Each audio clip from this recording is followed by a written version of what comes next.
하나님 말씀은 구약성경 민수기 26장 1절에서 4절까지입니다. 우리 같이 한 목소리로 함께 읽겠습니다. 연병 후에 여호와께서 모세와 제사장 아론의 아들 엘르아살에게 말씀하여 이르시되 이스라엘 자손의 온 회중의 총수를 그들의 조상의 가문을 따라 조사하되 이스라엘 중에 20세 이상으로 능히 전쟁에 나갈 만한 모든 자를 계수하라 하시니 모세와 제사장 엘르아살이 여리고 맞은편 요단과 모압 평지에서 그들에게 전하여 이르되 여호와께서 애굽 땅에서 나온 모세와 이스라엘 자손에게 명령하신 대로 너희는 20세 이상 된 자를 계수하라 하니라. 아멘. 새로운 세대라는 제목으로 설교하려고 합니다. 연병 후에 여호와께서 모세와 엘르아살에게 말씀하여 이르셨다. 이제 출애굽한 이후에 여기서 출애굽한 이후에 여호와 하나님께서 이들을 이끄시고 시내산에서 언약을 맺으시고 그리고 그들로 하여금 이제 성막을 짓도록 하셨습니다. 그래서 성막을 짓고 한 달이 되어서 이제 여호와 하나님께서 그들에게 인구 조사를 명령하셨죠. 그때 인구 조사라고 하는 것은 단순한 그들의 총수 파악이 아니라 하나님 나라의 생명책에 이름을 올리는 것이었다. 그래서 애굽에서 구출받아서 구원받아서 자유인이 되었고 그것은 실제로 이제 하나님의 구원의 시작이다, 서막이다. 그래서 그때 이제 처음으로 그 이름을 이제 하늘나라에 올립니다. 그게 이제 계시록에 가서 생명책에 기록되어진 그 사건과 같다. 이렇게 이제 말씀을 드렸지 않습니까? 그리고 나서 이제는 그 가나안 땅에 들어가기 바로 직전에 그리고 이제 광야의 생활을 다 마친 후에 처음에는 홍해를 건너오고 나서 이제 시내산에서 그리고 이제는 가나안 땅 맞은편 요단강가 모압 평지에서 이제 인구 조사를 이제 명령을 받은 그런 사건입니다. 그런데 이 일이 연병 후에 있었다. 연병 후에. 그러면 여기서 연병 후라고 하는 이 말이 의미하는 바 이것은 특별한 의미가 있습니다. 그래서 앞에서 이 연병이 일어난 배경은 바알볼 사건이 있었고 이 바알볼을 숭배하는 그래서 우상에게 매이는 사건이 있었습니다. 그래서 여호와께서 진노하셨고 그래서 그들의 잘못을 고치기 위하여 모세에게 명령을 내렸습니다만 불순종했지 않습니까? 그로 인해서 이제 이스라엘 공동체에 연병이 내립니다. 그때 연병으로 죽었던 숫자가 24,000명이었죠. 그것을 종식시켰던 것이 이제 비느하스의 순종이었습니다. 바로 여기서 연병 후라고 하는 것은 그때 24,000명의 목숨을 잃고 난 이후죠. 그 이후에 이제 일어난 일입니다. 그리고 이제 그 24,000명의 죽음이 의미하는 바 그것은 실제로 광야의 세대, 그러니까 출애굽한 세대, 출애굽 1세대의 죽음을 마지막 죽음을 의미하는 겁니다. 가데스 바네아에서 12정탐꾼 사건으로 이제 불순종하고 나서 이스라엘 백성들이 이스라엘을 정탐한 40일의 기간, 하루를 1년으로 쳐서 40년을 광야에서 이제 방황을 하게 되지 않습니까? 그 40년의 방황이라고 하는 것은 단순한 떠돌이 생활을 의미하는 것이 아니라 완전한 하나님의 소유가 되기 위한 성화의 과정입니다. 그것을 오늘날 우리들에게 인생에 비유할 수 있다. 그럼 그 40년의 기간 동안 이제 그들에게 내려진 징계는 출애굽한 자들은 광야에서 다 엎드러질 것이라는 거였습니다. 그들이 이제 광야 1세대라고 하죠. 그 출애굽한 그 광야 1세대, 그들이 이제 사실은 다 죽은 겁니다. 이 연병으로 인해서. 그래서 이때 이렇게 광야 1세대가 죽고 이제 광야에서 태어난 광야 2세대들로 이제는 이 세대 교체가 일어난 겁니다. 왜냐하면 지금이 이제 출애굽 40년의 상황이기 때문에. 그래서 그 연병 사건으로 광야 1세대가 광야 1세대, 그때 거기에는 이제 갈렙과 여호수아 그리고 레위 지파를 제외한 나머지죠. 나머지 광야 1세대가 다 죽은 이후입니다. 그리고 이제 1절에서 보니까 바로 뒤에 이어지는 것이 모세와 제사장 아론의 아들 엘르아살에게 말씀하시는 일이 일어나요. 그러니까 민수기 앞에 20장 26절에서 아론이 죽고 나서 아론의 뒤를 이어 이제 엘르아살이 대제사장이 되었단 말입니다. 그러니까 연병 후 이때는 이제 제사장이 이제 바뀐 거죠. 제사장이 바뀌어서 이런 대제사장이 교체된 이후인 겁니다. 그러니까 이 연병 후라고 하는 것은 광야 1세대와 1세대가 이제 끝이 나고 새로운 세대가 시작되는 시점, 그리고 이제 아론의 뒤를 이은 엘르아살이 이제 본격적으로 대제사장으로서 이제 공적으로 인정이 되는 사건을 의미하는 것이 연병 후다. 이렇게 연병 후에 이제 모세와 엘르아살에게 주신 이 명령은 민수기 1장에서 이스라엘 자손들의 총수를 이제 파악을 하는 일이 있었습니다만, 똑같은 인구조사인 것 같습니다만 전혀 새로운 명령인 거죠. 이것을 나타내기 위해서 어떻게 이런 달라졌느냐? 민수기 1장에 가보시면 지금 여기에서 이제 인구조사하는 것과 맨 처음에 민수기 1장에서 민수기 1장에서 내린 여호와의 명령과 26장에서 내린 명령의 변화가 있습니다. 민수기 1장 2절에 보면 너희는 이스라엘 자손의 모든 회 중 각 남자의 수를 그들의 종족과 조상의 가문에 따라 그 명수대로 계수할지니 이스라엘 중 20세 이상으로 싸움에 나갈 만한 모든 자를 너와 아론은 그 진영별로 계수하라, 이렇게 되어 있습니다. 그런데 여기서 이제 달라집니다. 여기는 총수를 헤아리는데 먼저 이스라엘 회중의 이스라엘 온 회중의 총수를 조사하는데 조상의 가문을 따라 조사하라, 이렇게 지금 되어 있는데 민수기 1장에서는 1장 2절에 보면은 그들의 종족과 조상의 가문에 따라 이렇게 되어 있습니다.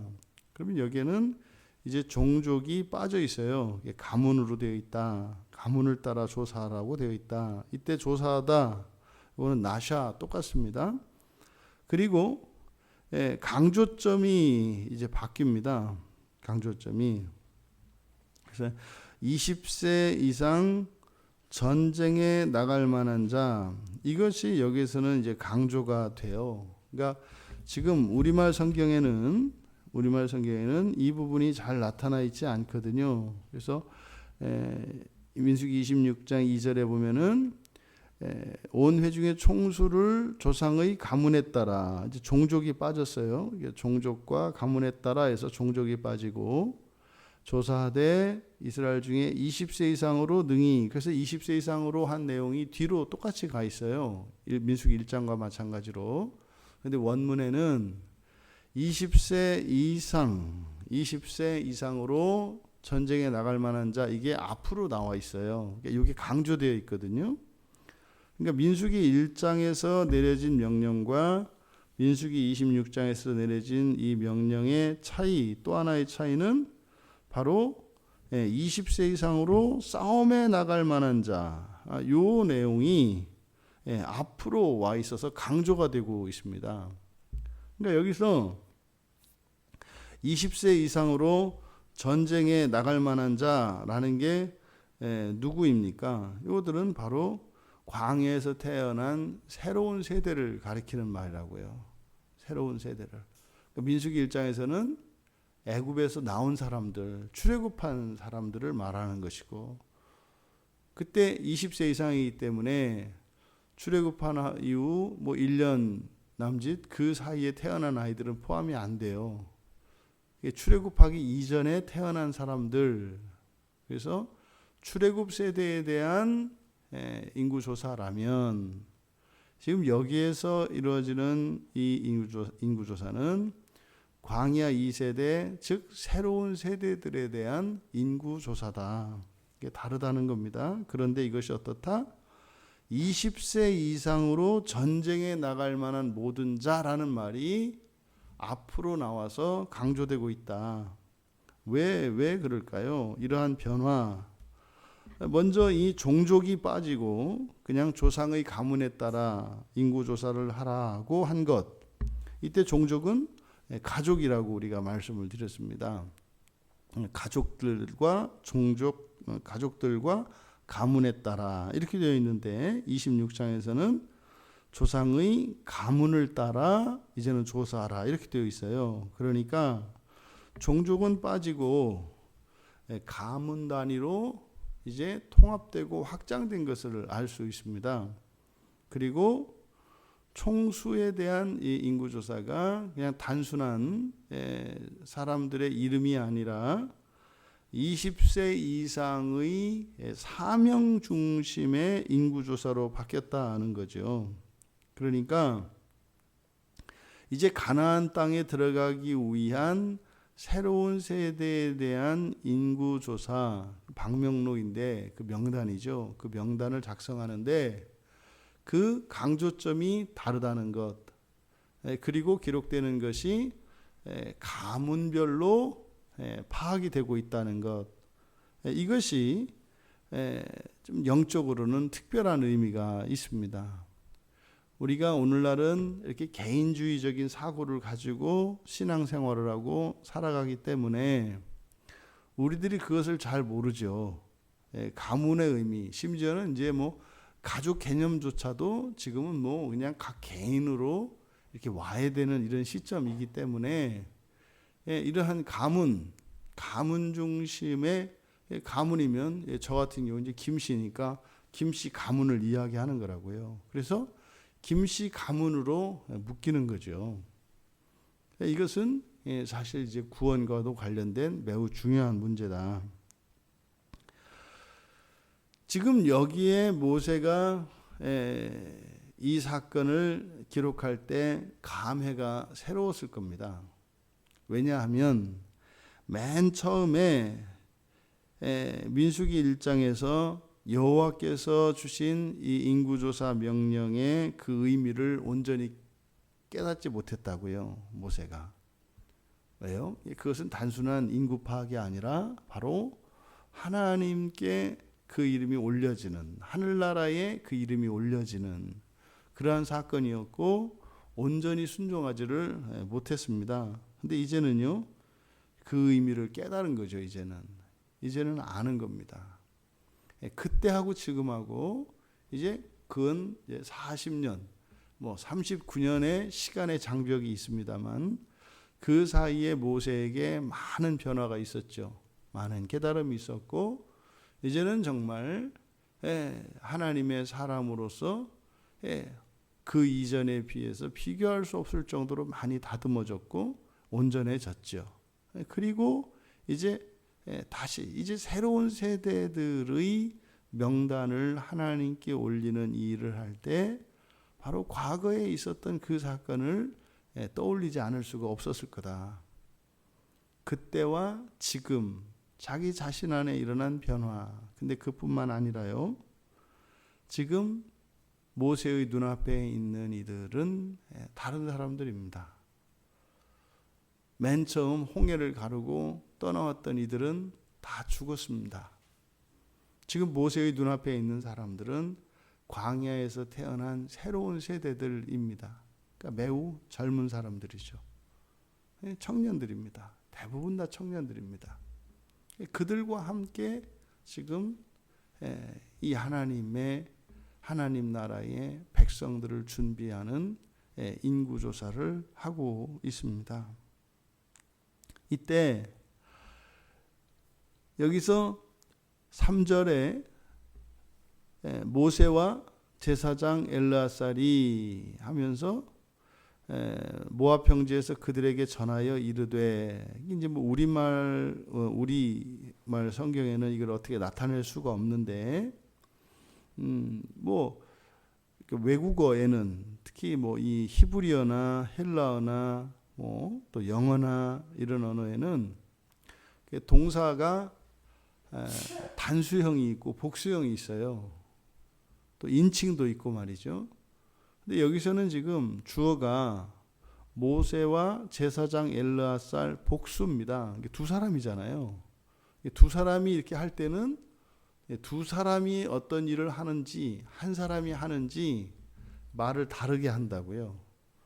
근데 여기서는 동사를 전하여 이르다, 전하여 이르되라고 되어 있는데, 이르되라고 하는 이 말이 단수형으로 되어 있습니다. 원래는 복수형으로 돼야 되는데 두 사람이니까 이렇게 단수형으로 기록한 이유는 뭘까? 이것은 모세와 엘르아살이 딱 한 마음이었다는 거예요. 두 사람이 했지만 한 마음이었다는 거예요. 어디에? 여호와의 명령대로 하는 일에 일치를 이루었다는 것.